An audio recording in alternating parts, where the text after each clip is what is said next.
लग्नानंतर पतीच्या सांगण्यावरून पत्नीने नोकरी सोडली, आता घटस्फोट होतोय, तर तिला मेंटेनन्स मिळेल का?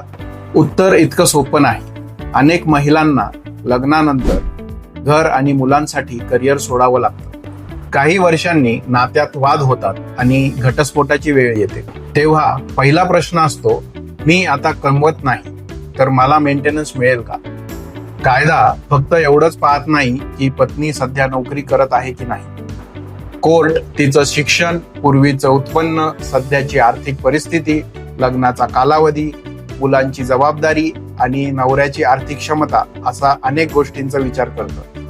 हिंदू मॅरेज ऍक्ट सेक्शन 24 आणि 25 तसेच BNSS सेक्शन 144 अंतर्गत परिस्थितीनुसार पत्नी मेंटेनन्स मागू शकते.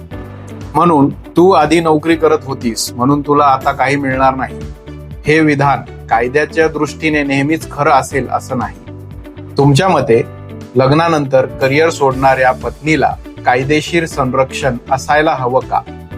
कमेंटमध्ये तुमचं मत नक्की सांगा.